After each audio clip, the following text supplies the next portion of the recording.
joining us and good evening. Welcome to Equitable and Just Greater Pittsburgh's Cross Community Network meeting.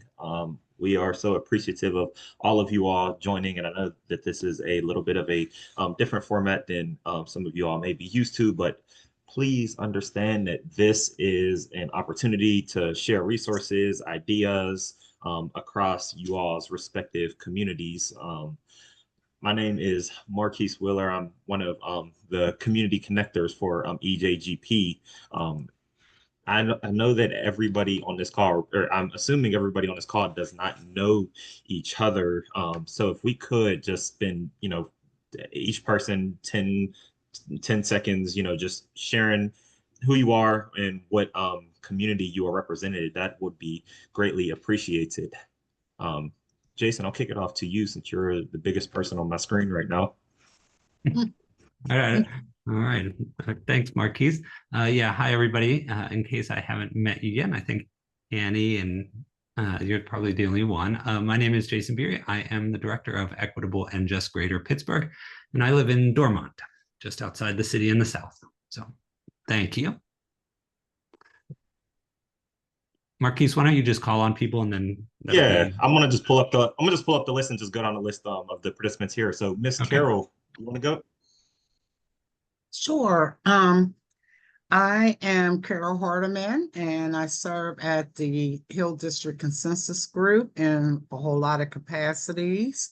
And I'm an original member of this group. I might be the only one still hanging on, right, Jay? Besides Malik. Yeah. And I invited Loretta to this group, this panel, just to let you know.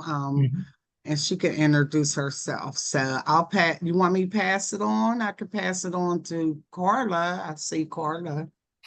I'll just go down the list here because I have the list pulled up. Oh yeah, actually Carla is actually on this list right after you. So Carla, do you want to go? Yes. Hi, my name is Carla Arnold, and I live in Perry South, and I live in Perry Hilltop, which is part of Perry South. And I'm representing Fineview and Perry Hilltop Citizens Councils. Welcome, welcome. Bianca.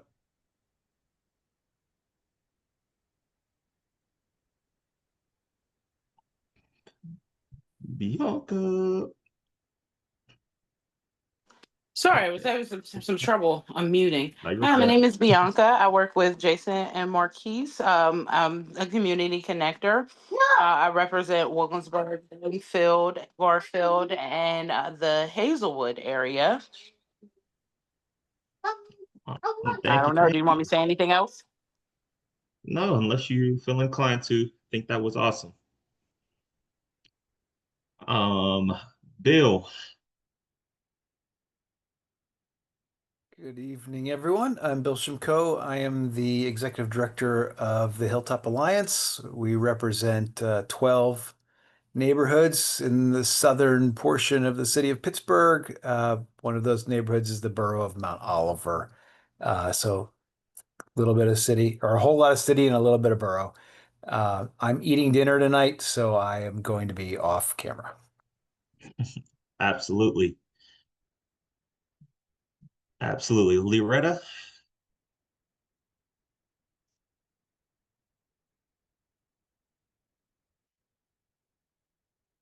If you are there.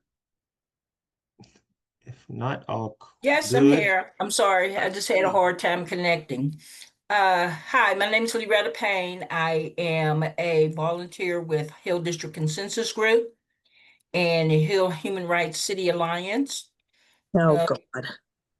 One of the things that we're doing at the Hill District Consensus Group is we have a new program. It's called Hill District Rising Community Land Trust. And Carol, she's a wonderful, wonderful executive director. I know she's already introduced herself, but wanted to give her kudos. So thank you. Absolutely. Maryann? Maryann Manown. I am outreach coordinator with the Health Department's Housing and Community Environment Program.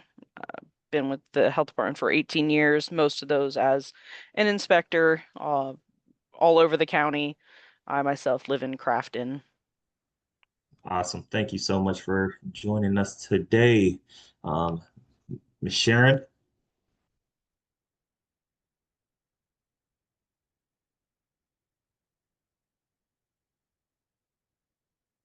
If you are here, Ms. Sharon. All right. Stephen. I am Steve Saylor. I'm a software developer at a PIT and the University Center for Social and Open Research. My main project is the Western PA Regional Data Center, and I live in Brighton Heights. Awesome. Thank you all so much. And I think that is everyone. Jason, if you want to take it. All right, great. Well, thank you, Marquise, for leading that. Thank you all for being here today. I've seen a few people pop in and out. I don't know what's going on. But we are going to just, as Marquise said, we're going to have a little bit of some presentations today from two people who have been working to, help community groups, residents improve conditions in their neighborhoods. And so we're really honored to have Steve Saylor and Maryann Manown here for this meeting this evening.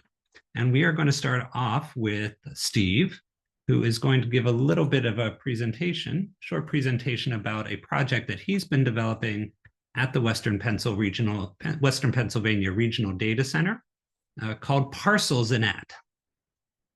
So Steve, I'll give it to you for and we're going to do about 15 minutes for each of our presenters, and we'll have about 5 minutes for questions and answers after each presentation. Okay? All right, so, and if you have any questions and you want to put them in the chat, just go ahead and do that too. All right. Yeah, thanks. Thank you very much, Steve. Go ahead. Thanks, Jason. Yeah, so I think my screen sharing on Parcels and At is working. Yep, looks great. Yeah. I work for the Western PA Regional Data Center, as I mentioned before. And for folks that aren't familiar, we're at like the region's open data portal. Our primary publishers and partners on the project are the the city of Pittsburgh and Allegheny County. And then I'm at the University of Pittsburgh, and there are also some publishing there, but we're kind of like all of the infrastructure and staff are housed. And so we have a lot of data from the county and from the city that relates to properties and real estate within and the housing conditions within the region. But the problem is, and there's not even a problem, but all this data is collected from different departments, obviously different governments, and for different purposes. So they all have different formats, different structure. And so in order to kind of like pull it all together and look at it in a holistic sense at like a property level requires a little bit of work.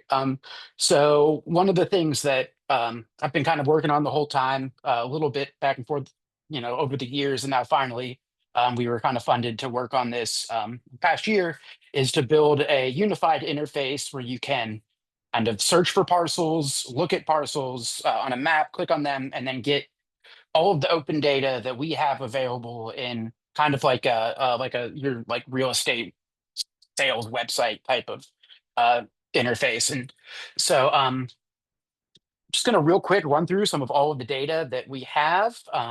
I'll have to jump across a couple parcels because there's some types of data that don't exist for certain properties, as you'll see. So I'll just give a quick rundown. On the left, we have a map, and this is in the Explorer view. If you go to just parcelsandat.com, you'll be asked to pick the tool, either Explorer and Bulk, and I'm starting with the Explorer. So in the Data Explorer section, it has two primary sections. It has a map and and kind of like a data dashboard. And so in the map, you can click around and pick a property. You can also search properties by address or by parcel ID. And so this is just my office there. And so I've kind of picked one already here, 501 Grant Street, because it has a lot of data on it. We'll just go back to that in a second. Just broke something. That's great. Okay. So we'll start with 1461 Chartiers Ave, because I don't know what I just did there. And so you can see here, we have on the right in the data dashboard for this parcel that was selected, we have some information on the owner. So this starts with the owner's address as well as the name. There's a you can see you can highlight data by the property owner. This works with address because one of the things that's gosh, I broke something, but one of the things that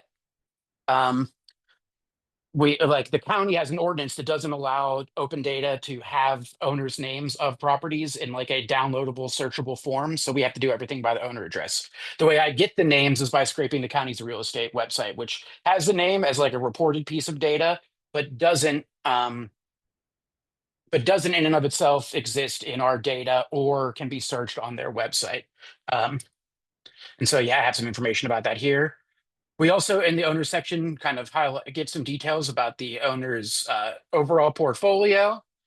We have listing of other all of their other properties. You can click and view their other properties.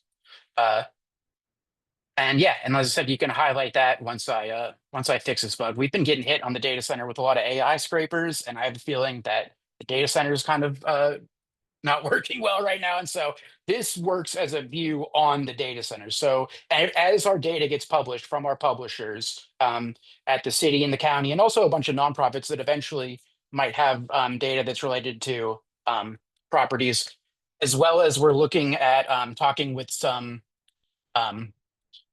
there's a Turtle Creek Valley Cog that has like their code enforce, which is like their code enforcement software that links to this to help them find other property owners. And they're interested in possibly finding a way to share some of their data. So we might actually have some information from, the communities they serve. Eventually they can work into this. And so you'll see things like like code violations and building permits are only available from the city of Pittsburgh right now because they're the only folks that are sharing that data. But it could be possible soon that, in the future that in the community served by Turtle Creek Valley Cog, we could have some of, those types of data as well.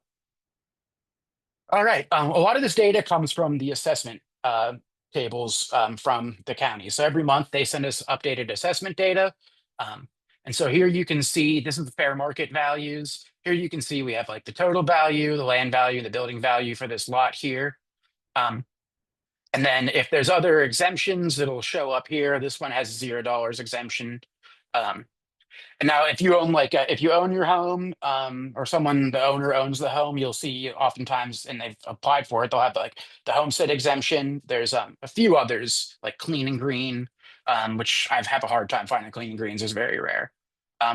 For properties that do have a building on them and are residential, they'll have dwelling characteristics. And so this is just some basic information about the building on there, about the home that's on there. And this data is generally limited to like single family homes, maybe duplexes. Anything larger than that, usually they don't provide this kind of detail. But of note are like, this is like the year built, size, and the different rooms. We also have condition data that comes with the assessment data. So when they were assessed, the conditions were graded, and we have the building grade. This one's average, the conditions average, and CDU, which I can't remember what that stands for, is average. And we also have some basic tax details that come from the assessment data. So this covers just whether it's exempt from property taxes, the building class, and then kind of like the taxable entities or the taxing entities. And so this one's owned by a nonprofit, and so that's, I think, where it's being that's why they're exempt. We have the images from the county real estate portal you can click and look at. We have sales history built from the assessments data and the real estate sales. So here you can see like the most recent sales back to 1990 for this one.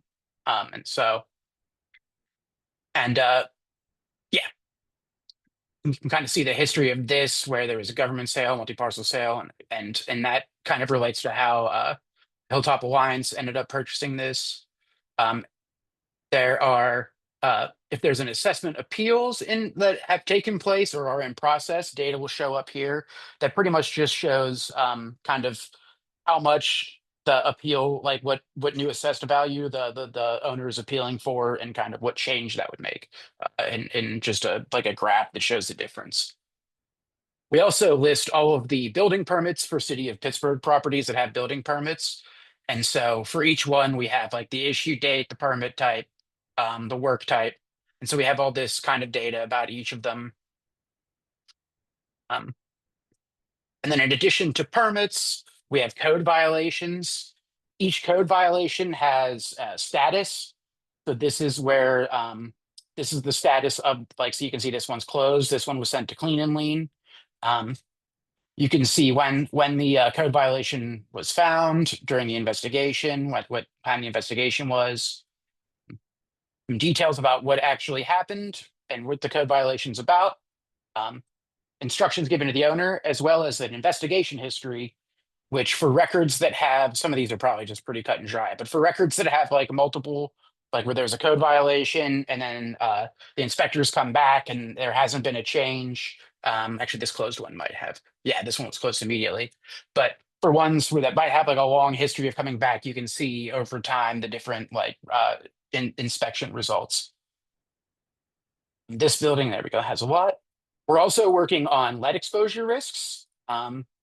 So this is working with Women for a Healthy Environment to figure out, to map all of, like, to work with them to kind of build lead exposure data into parcels and that and make it more available. So right now, we have waterline material, which is limited in parcels. We only have a few providers and their data isn't perfect, but we're looking right now, we have PWSA, Pan America, and Wilkinsburg, who had data on their maps we were able to just scrape and add to this.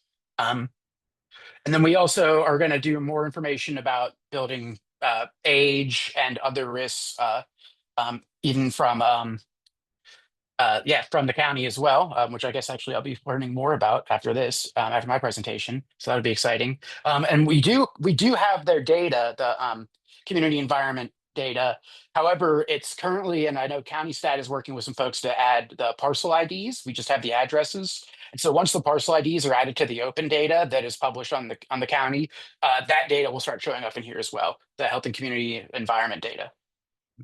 And we'll also be using that where we like filter some of those. If there's code violations that are related to lead, which are like a couple building code numbers we use to filter that, they'll show up here. And then, yeah, once we have some of the other inspections that have lead related issues, we'll show that here as well. For buildings that are condemned or a dead end property, the city provides that data. And so this one was, you can see it's a dead end property in 2023, which I think is what led to its being bought by Hilltop and Alliance. And then here you can see the tax liens. So there's a lot of these tax liens can be pretty long. So we've kind of just done the minimal amount where you have just the tax year and the amount. You can click on the details and you can get an idea of like when the lien occurred, who is the plaintiff, the satisfaction state of like, you know, what happened to it, whether or not they paid it or not. And yeah, I think lien status, it says here that, yeah. So this just says that it's been satisfied, exonerated, or struck from the record. So there's a whole lot here. For properties that have foreclosed, so let's see, I think things are working now. Yeah, I don't know what was happening there. No. For properties that have been foreclosed upon, there is data here just describing kind of the amount. And then we have conservatorship filings. This is also relatively rare, but this is when like someone takes over an abandoned property, usually like nonprofits. And so there'll be information about who's taking it over and stuff like that. Okay. We also have some map layers that you can add on the map. Hopefully these are working right now. Yeah, no, I don't know what I just broke. I made a change right before this trying to fix something on the bulk and I may have broken something there. So I'll get back to folks on that. But we also do have map layers that you can pick in about 10 minutes from now. It'll be parcel use class, we can highlight, and this is things like it'll highlight which parcels are residential, commercial, government owned, stuff like that. Vacant parcels, we've done our best to try and just using the open data we have, highlight what parcels might be vacant. And so this is explicitly just values with a building value less than 1,000, assessed building value. Just some contextual data like municipalities and Pittsburgh neighborhoods. We also have market value analysis, so the current MVA from the county, or the one we have is public data. There's also the Hulk redlining maps that I'm sure folks are familiar with on here. We have a big kind of warning about this data because this is like a publicly available tool, not just to folks working in community spaces, but just to anybody. So we want to make sure they kind of understand what they're dealing with here and kind of the racist nature of this data. And this is from the Mapping and Inequality Project, who they share their data, and so we also host it on the data center. We have the county boundary and Pittsburgh boundary for some context, just spatial context. We have a list. We have one that highlights homes built before the lead paint ban in 1978. That also highlights properties built before 1960 and then properties built before 1940. Because before, like, there was the lead paint ban in 78. Before 60, there was a whole lot more usage of lead paint. And then before 1940, there was even more. So there's kind of like a taper down. And so we kind of highlight that. We also have the public water service areas that we have that's open data from the state. So you can see what property or what service area works in the area. We've also done our best to take this data that what came from the water authorities about their lead line status. They have to report to the state. And so we've taken that and try and map whether properties have a external lead line or if their private side water is lead. And then we also highlight large public and institutional owners. So this will be a map of, it'll highlight all the properties owned by Pitt, UPMC, the county, the city, and McKeesport, a couple other places that own a lot of properties in the area. All right, on the bulk explorer or the bulk downloader, in addition to just providing the data on a clickable interface, we allow the data to be downloaded in bulk. So this is something that a lot of folks, when they're trying to like get an idea of what's going on in their area, use. And so there's a couple ways to pick the data you're looking at. You can either, well, let me go through from the top. The way this works is you select, in some way, you limit the parcels you want to get data about. So whether that's like geospatially or from a list of parcels, and you select the fields of just the data you want. So this way, instead of having to download all the files, do all the work and like clean out, like limit your parcels file by file, this says, okay, like if I'm just curious in like the Oakland neighborhoods, I can just click and select the Oakland neighborhoods. You can select municipalities as well. You can build up like a geospatial filter just by clicking on the map. So but what I just did here by highlighting the Oakland neighborhoods will, when I'm done with all this, just give me data for parcels that are in Oakland. If you zoom in more, you can pick individual parcels and you can mix and match between picking parcels. These won't matter because they're under they're in Oakland anyway, but you can select different parcels in different places. So if you just kind of like are curious about like a block, you could select all the parcels in a block. You can also draw a shape you can also draw like lines with the drawing tool to select like a neighborhood. You can just kind of draw your own blocks around like a block or something like that, or a series of blocks.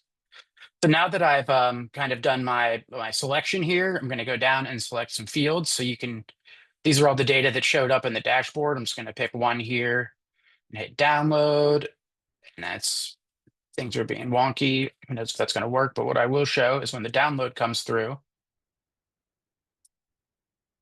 How do I change my share here? You'll get a file. You'll get a zip file with all the data, and in it, you'll have the data you downloaded. So in this one, I just picked property assessment data. And this data is limited to the spatial search you selected, the limited parcels you picked. a data dictionary that describes all the fields you downloaded and what they mean. A list of all the parcels that showed up in your search. And so you can use this again if you just want to put a list in here. And so this could be, useful if, usually the neighborhoods aren't going to change like that often. But, if new parcels get built and you don't want to, if you're not interested in those when you do a search, you can redo your search again with just the parcels in the back up in the I dropped that back up in the search thing in the bulk downloader. A README that explains everything, and then these selection files that are kind of like save files. They define what selections you made. You don't have to worry about the technicalities, but if you go back and you want to do your search again in the future, if you're interested about changes over time, you can. There's an upload section at the top that yeah, there's an upload section here where you can just drop those. You can drop those files as like a save file and like redo your spatial search again without having to click everything. Yeah. So sorry, I had that issue there with the server. I'm going to reset. But are there any questions?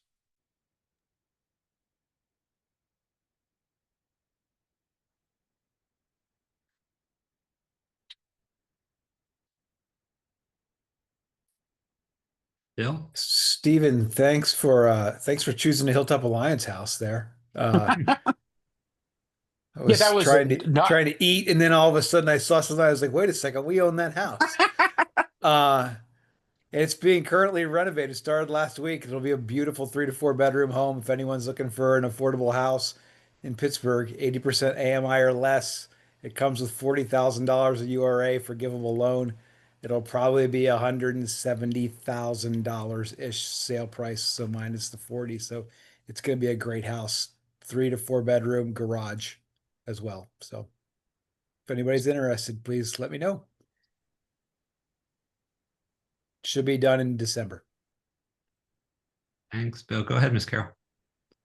I have a question about more or less tracking abandoned housing, not so much houses, not so much I guess maybe the city, because you can really see what city owned.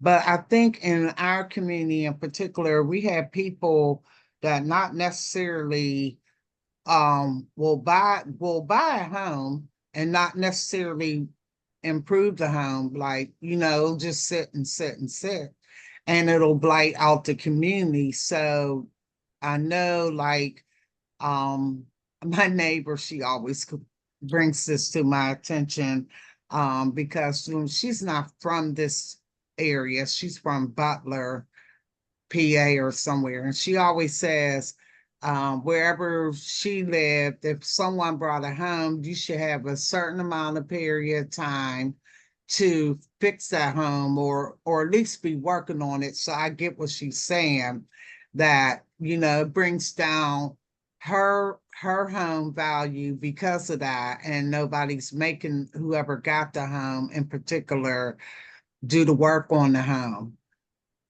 In the particular house I'm talking about, there's raccoons, or just, all over. The city has been there 311, but really getting the owner to do something about it. And I just tell her, well, she calls 311, and I guess she doesn't have any success out of that. But I guess really and truly on the data part, is there a way you could track, like, to be fair to the person that brought the property, like, but if she's right, if somebody brought a property and it's 10 years later, where's the justice in that with my home losing value because of that? Yeah, so as far as like being able to track that, we do have the sale date. So if this, let's say this parcel, you see it in real life, where it's at, you can find it on the map, the address, you can see in parcels and at when it was last sold. So you have an idea of like if the person just bought it. And we do have on there the new building permits do come up from the city. I think we get that on a daily basis. At the least, we get it on a monthly basis. So I would say give it a month, but you can see if they've done anything with the building permits. And then in addition to that, you can see the code violations. Eventually, I want to do something with 311 data and integrate it into this tool, because we do have 311, we have the 311 data, and it's really useful in a lot of these cases, and it comes in every like 5 minutes. It's really up to date. But yeah, so I'm a programmer. That's about as far as in my wheelhouse I can think. But yeah. I get what she's saying. This should be a red flag Mhm. to the city to, Yeah. besides 311, to really, because some of these folks buy property and they don't even live in the city. They they may live in California. And so it's kind of hard to I know we call, we had an incident on Francis Street going where the old Y is on Francis, and the whole porch and everything fell down because it's a duplex. And the lady that called me about it, I couldn't imagine what she was talking about. So I went to see, well, here this porch fell, and the whole porch was not only on the sidewalk, it spilled into the street. And what she was saying, like, she was right. As soon as you walked up, you could just smell the mold, right? And so we reached out, and we had different ones from the city reach out. The buyer was in California, right? And it was weird because they kept changing their like whoever you needed to leave a message with. Like, you need to talk to this one, you need to talk to that one, you need to, and I'm like, wow, it should be a better progress. But here, this person had, or whoever they were, business, brought a whole building, never cared for it, never whatever. And then, that incident happened. And then it's like, okay, as the taxpayers, we have to clean that up. And nobody really could pinpoint who really the owners were. But it sat all summer like that, literally in the street, till I got in touch with Councilman LaBelle. Yeah. Thanks for that, Miss. Yeah, thanks for that, Miss Carol. I think that's a really good segue into Maryann's presentation, because she's going to be talking a little bit about housing conditions. And so before we go there, Steve, if people have any questions for you, can you just put in some contact information in the chat? Yeah, no, please feel free to email me. And if you got suggestions for anything you'd like to see, or things you'd want fixed, just let me know. All right, great. Thank you, Steve. All right, now we're going to pass it over to Maryann, who's going to talk us a little bit about the work at the County Health Department's Housing and Community Environment Program. Okay, so I've got a little presentation to run through. Let me start my share. And beginning. Can see that? Yep. Okay. So this is our official vision and mission statements, but basically we are an unbiased entity that works with owners, owner, occupants, and operators to reduce risks for everybody in the county. We do that with our Article 6, which is how we regulate rental housing, as well as community issues. We permit and inspect facilities like boarding homes and hotels. With that article, we also do some disease-carrying insect surveillance and control. Our Article 9 is how we regulate swimming pools and spas. We do permitting, regular inspections, complaint response, as well as trainings for the operators. And then our lead risk assessments, that's also a little bit covered under our Article 6. Any family with a child 6 or under that has an elevated blood lead level is offered a full risk assessment and education. Some of our facilities that we permit and inspect and also take complaints on are swimming pools. We have indoor and outdoor. As you can imagine, outdoor, we have a compressed season, so we have a lot to get to, 603 total. A lot of those, of course, are outdoors, and that goes from everything from a little apartment complex, and the bottom picture there is one of our county wave pools, and the top picture there is some pools from Sandcastle. They have over 10 systems that all need tested individually in that facility. And so we do our own testing, keep it safe for all the kids. Speaking of keeping things safe for the kids, 3.5 micrograms per deciliter is the blood lead level that is our action. A lot of times we get those reports from doctors, but our staff also has access to the reportable illness database. They check that regularly so that they can contact families that get those blood tests done.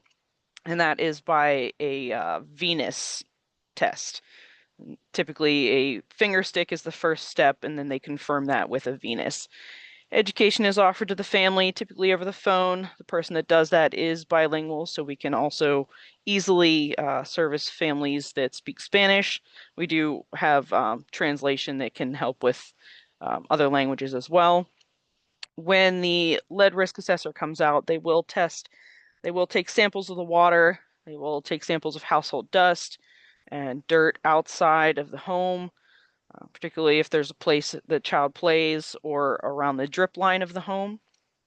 They'll bring out an X-ray fluorescence gun, looks a little bit like a price scanner, and that will test all of the painted or coated surfaces in the home, walls, door frames, window frames, and that will give us on any layer of paint, any layer of covering, if there is lead-based paint or covering there, all the way down to the substrate. And the full report of findings will go to the occupant. If it's tenant occupied, it will also go to the owner. And if the doctor reported to us, the report will go to the doctor as well. If it is a rental property, there is enforcement, which can result in high fines. As you can imagine, a child has already been harmed by the property, and if they're not going to fix it, there has to be consequences. If that initial inspection doesn't find the source of exposure, they can do some more investigation. Part of the education will include the behaviors, the hobbies, occupations of the residents that may potentially draw or transmit lead into the home as well. So they'll look at belongings as well. They talk about imported things. And if they still aren't finding in that home, they can potentially go to another home, another building where they spend a lot of time, such as a relative's home, and potentially do a risk assessment there as well. Why that's still an issue, the age of the homes in Allegheny County are very old, higher than or older than the national average, and a lot of that paint doesn't go away. It's under the surface, still there, and any small chip can expose that paint. And there's no way to be sure that whether or not it's there without the proper testing. It takes so little to poison a child, and a lot of times it's actually the household dust where the child comes into contact with it. Anytime somebody walks across a painted floor, opens or closes a painted window or a painted door, that's going to create small amounts of dust that will contribute to the household dust. Kids a lot of times are on the floors, pulling themselves up on horizontal surfaces, putting their hands, toys, anything they find in their mouths.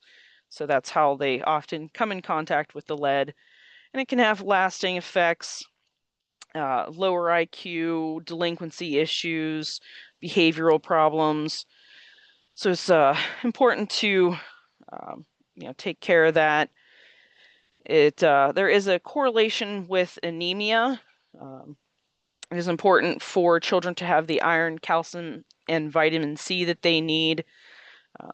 Good nutrition. Of course, their small bodies are growing quickly. Their body needs a lot of nutrients. If they don't have the nutrients they need, their body doesn't recognize lead as a poison and will take that up instead.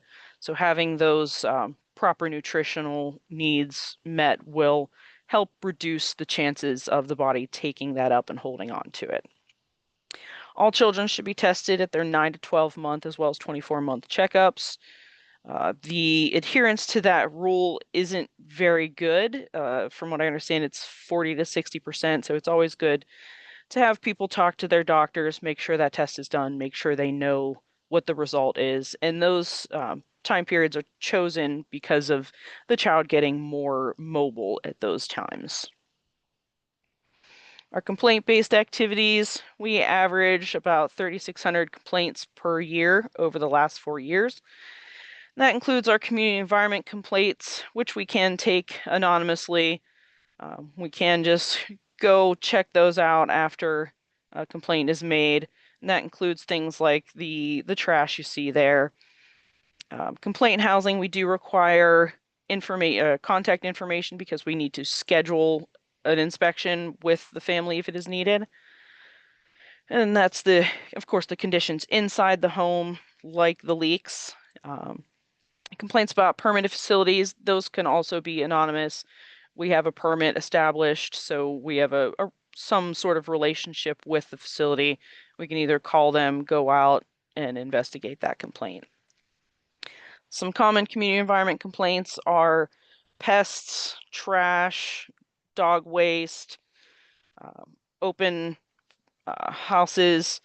This picture, to my knowledge, is not in Allegheny County, but it does kind of depict some of the things we would look for, like that wide open door, what looks to be overgrown vegetation, some debris in the yard.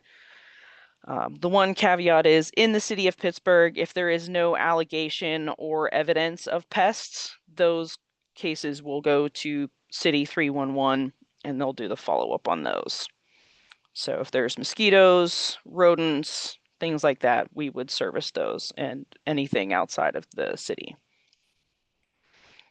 Our vector control, we do a lot of disease-carrying insect surveillance, mosquito trapping. You see that picture of the plastic container. It's one of our collected mosquito traps. Those mosquitoes will be sent off to a lab, tested for West Nile virus. They'll check the species so that we know what our populations look like. And those go through the summer. I think they're still doing some of them, and those traps monitor those populations. The tick drags, other picture, you see the white cloth.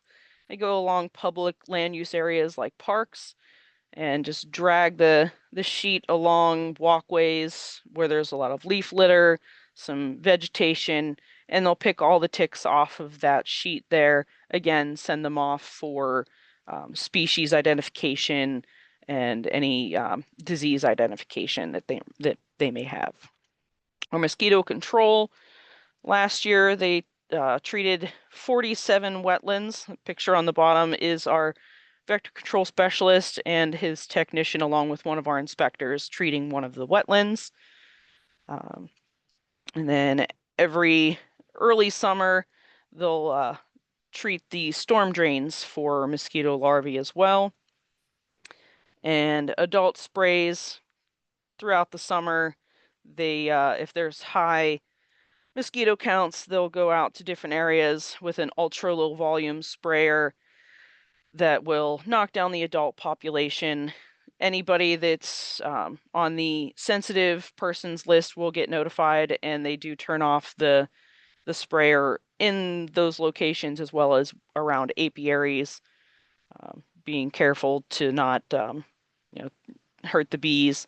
But other than that, it doesn't affect humans or pets.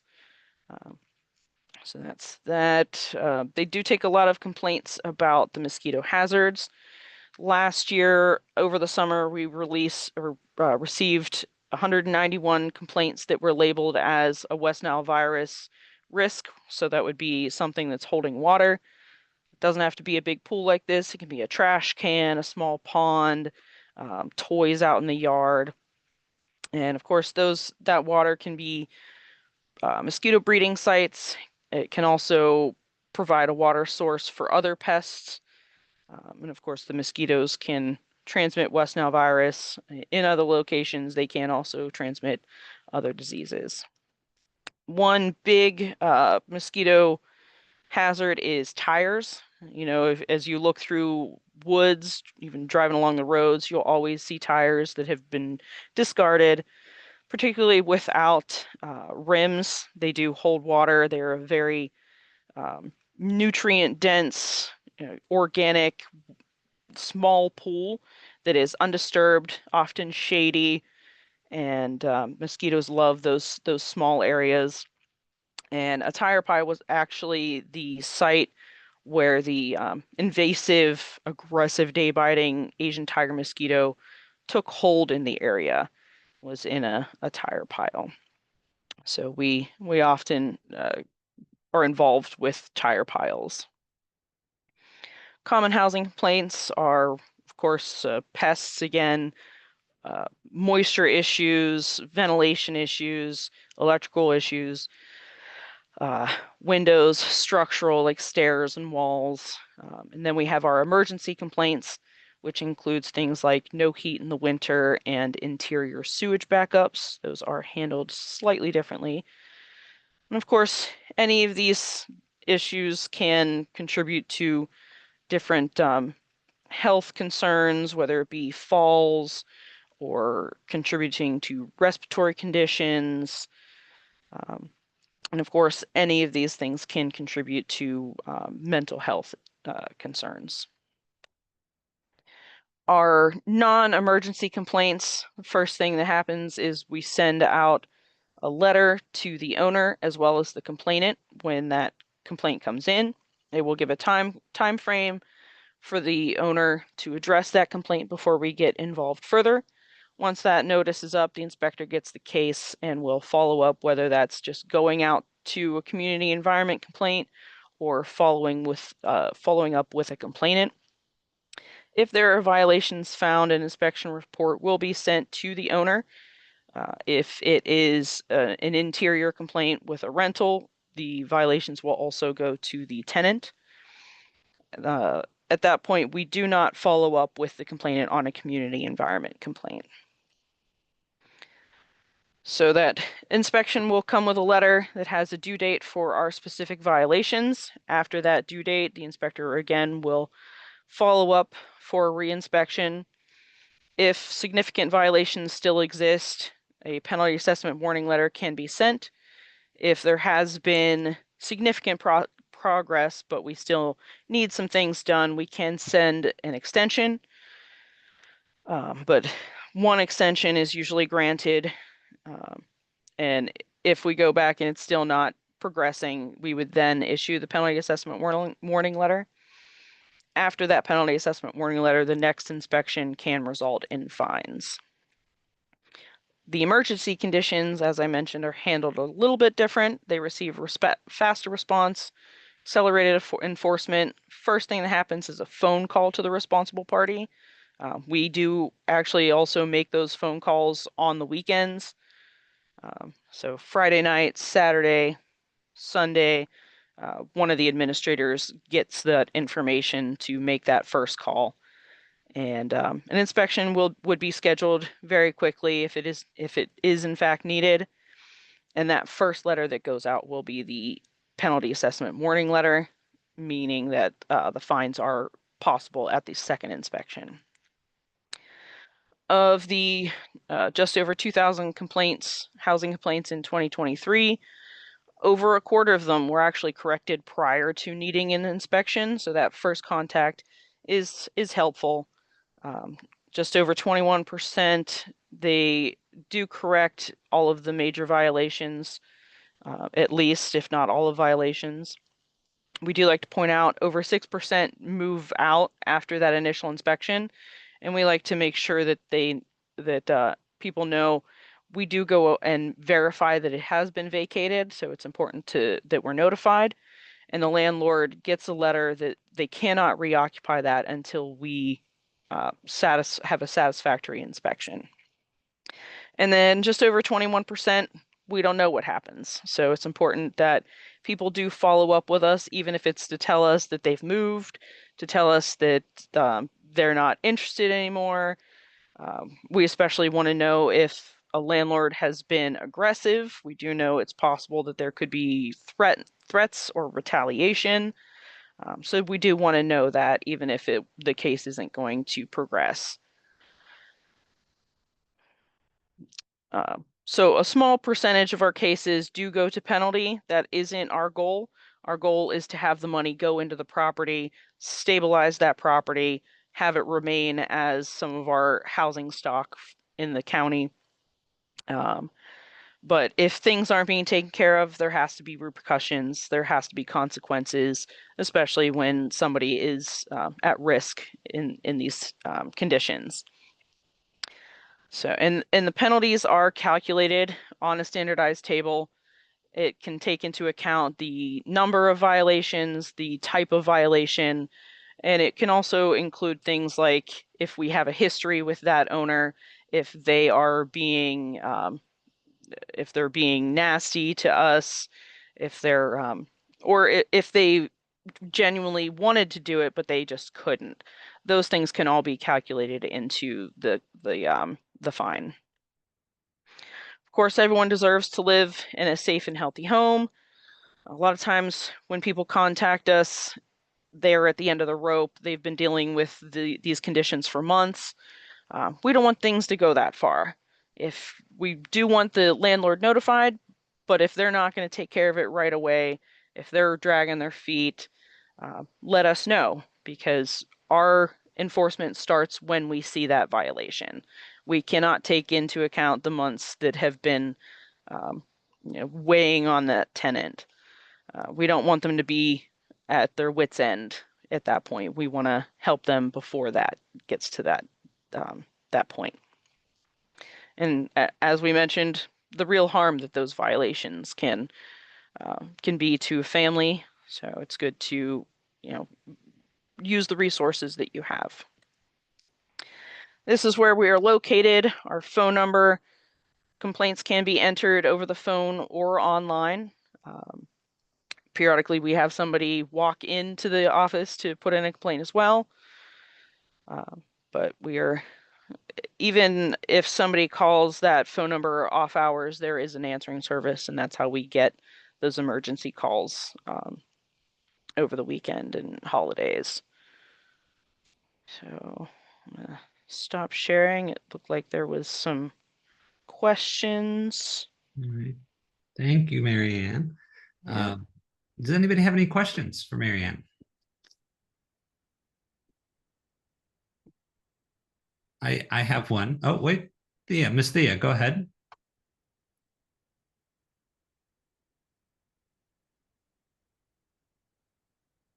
Miss Thea?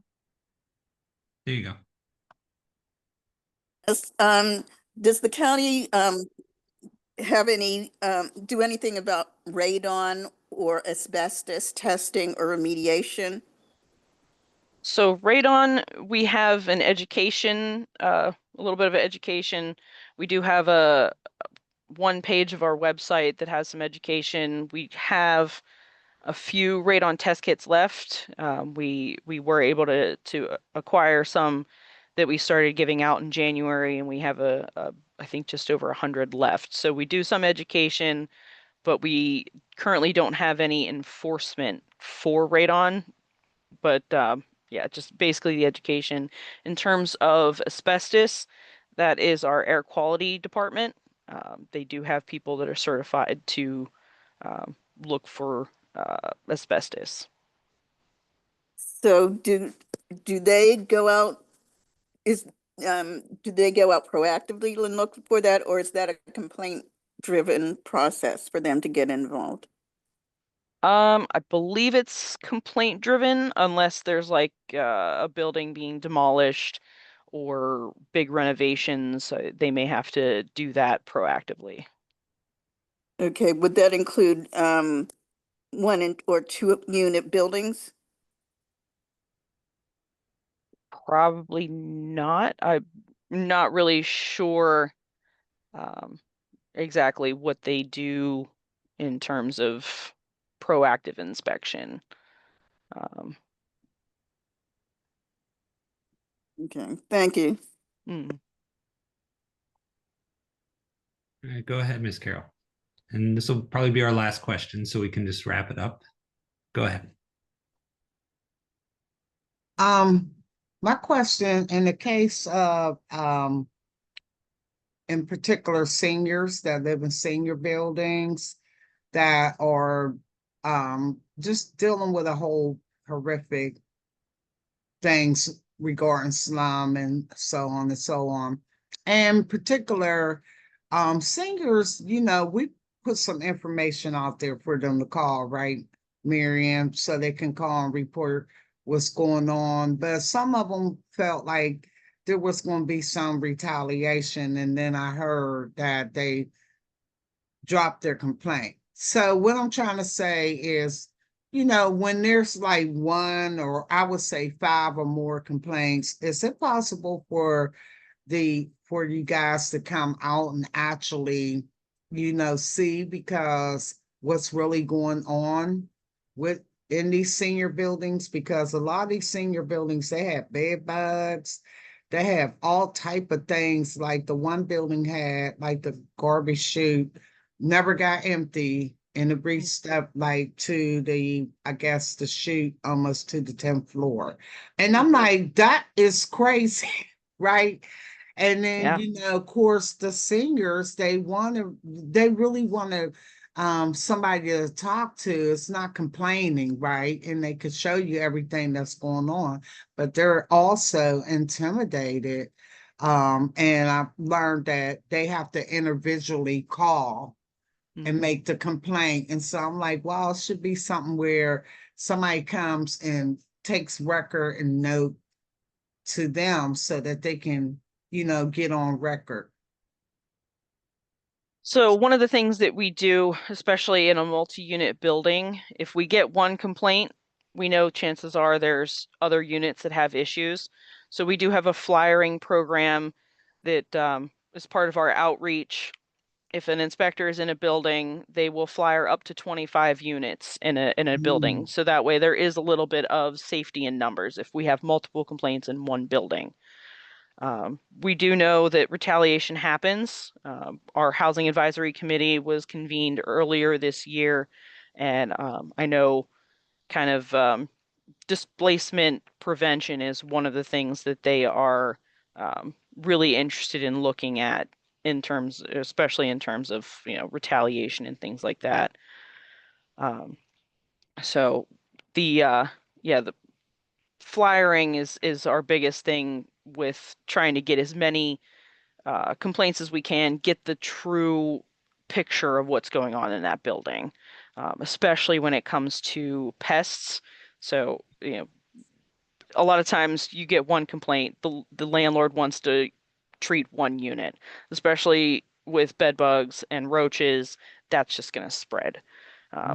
Best practice with bed bugs is to treat any unit that's above, below, and on either side.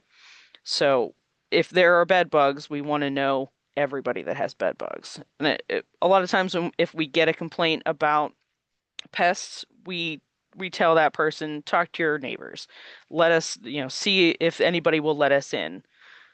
Bed bugs is a unique situation because they will spread. There's a lot of stigma. People don't want to talk about it. And if it doesn't get taken care of, it's not going to stop. And they've actually found that they can resurge. So it can go a few months when they think that it's been taken care of.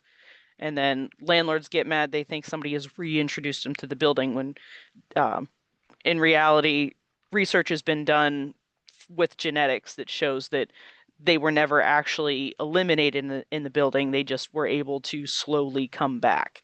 So that, especially with bed bugs, we're kind of thinking about the possibility of changing how we do that enforcement. And we have gone to a couple of senior buildings and looked at a bunch of different units at once to try and, verify the issue going on there. So that is something that we have looked at in terms of, trying to get the big picture. Thank you. Mm-hmm.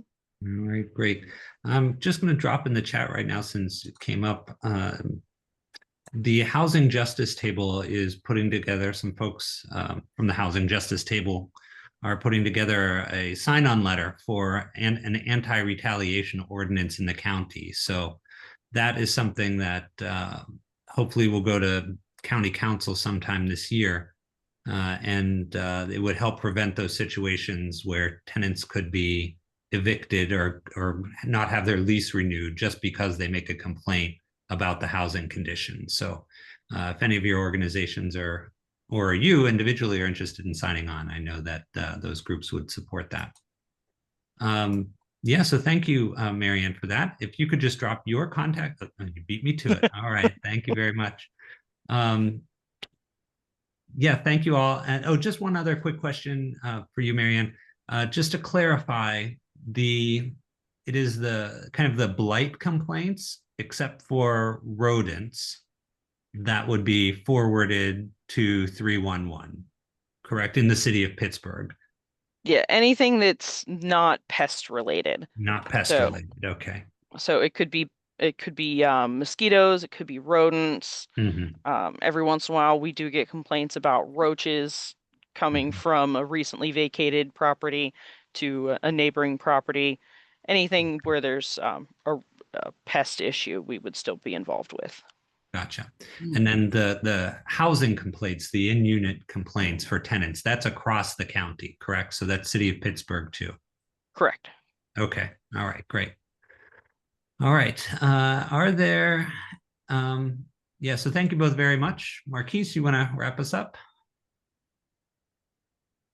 Yes. Well, yeah, like Jason said, we appreciate you all so much. And if there are no other questions or nobody has anything else to share, resources, ideas, info, we will catch you next time. We thank y'all. Bye. Good night. All right. Thanks, everyone. Good night. Good night. Thank you. Thank you. Bye. Bye. See y'all.